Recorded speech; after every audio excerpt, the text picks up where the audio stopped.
सलाम नमस्ते दोस्तों, मेरा नाम फरीन अंसारी है और आप एमएफ न्यूज़ देख रहे हैं।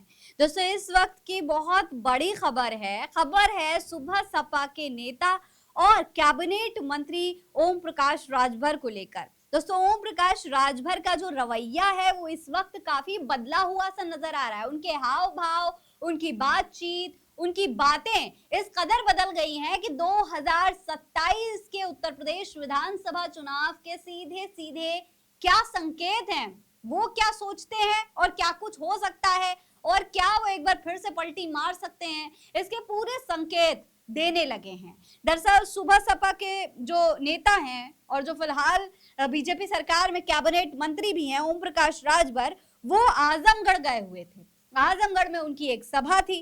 इस दौरान सुबह सपा नेता अचानक से मुसलमानों पर कई तरीके की बातें करने लगे। मुसलमानों को लेकर उन्होंने कई बातें कही, कई तरीके की टिप्पणियां की और साथ ही साथ समाजवादी पार्टी को लेकर भी कई हैरान कर देने वाली बातें कह दी।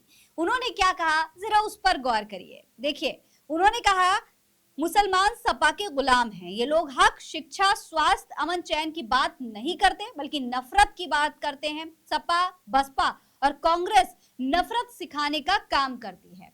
तो सीधे सीधे इन्होंने मुसलमानों को इतना बड़ा आरोप लगा दिया, ये कह दिया कि मुसलमान हक की बात ही नहीं करते, शिक्षा की बात ही नहीं करते।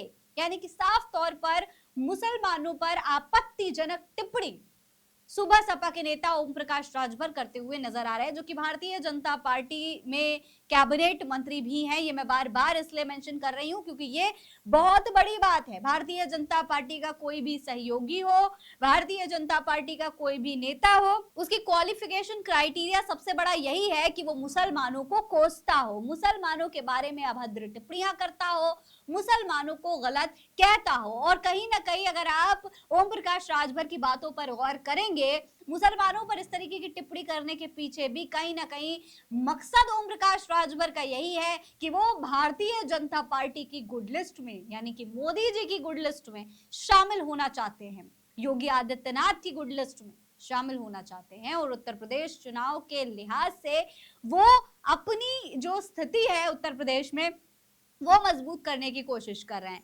इसके अलावा उन्होंने ये भी कहा कि 18% मुसलमान सपा को वोट देते हैं। अखिलेश यादव साइकिल चलाते हैं जबकि मुसलमान साइकिल के पीछे कैरियर पर बैठता है। इस बार 2027 के चुनाव में अगर आपकी सरकार बनती है तो साइकिल चलाने के लिए किसी मुसलमान को दे दीजिए, आप अखिलेश के पीछे कैरियर पर बैठिए, तब पता चलेगा कि कितना दर्द होता है। तो दोस्तों, सीधी सी बात है, ओम प्रकाश राजभर का जो रवैया है, जो उनकी बातें हैं, वो भले ही मुसलमानों को टारगेट कर रहे हों, वो भले ही भारतीय जनता पार्टी को भारतीय जनता पार्टी की गुड लिस्ट में शामिल होने की कोशिश कर रहे हो, लेकिन साथ ही साथ अपनी बातों से उन्होंने एक संकेत जरूर दे दिया कि उन्हें और भारतीय जनता पार्टी को आने वाले विधानसभा चुनाव के लिए डर लग रहा है। जी हाँ, और ये डर है समाजवादी पार्टी से।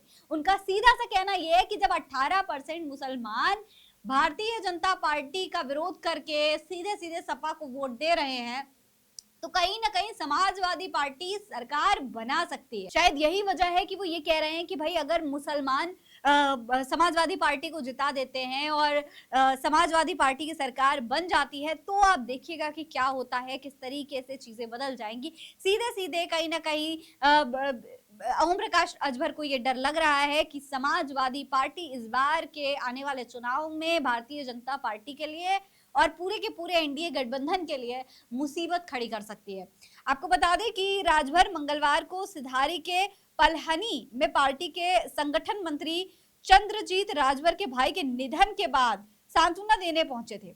इसी दौरान उन्होंने मीडिया से बातचीत की और ये जो तमाम चीजें हैं, ये जो तमाम बयान हैं, वो निकल करके सामने आए। अब उनका ये जो बयान है 2027 के चुनाव से जोड़ करके देखा जा रहा है। इस पूरे मामले पर आप क्या कहेंगे, कमेंट बॉक्स में लिखकर हमें जरूर बताइएगा। ये खबर आप एमएफ न्यूज पर देख रहे हैं। मेरा नाम है फरीन अंसारी। आप रहें स्वस्थ मस्त, बस यही है दुआ हमारी। जय हिंद, जय भारत।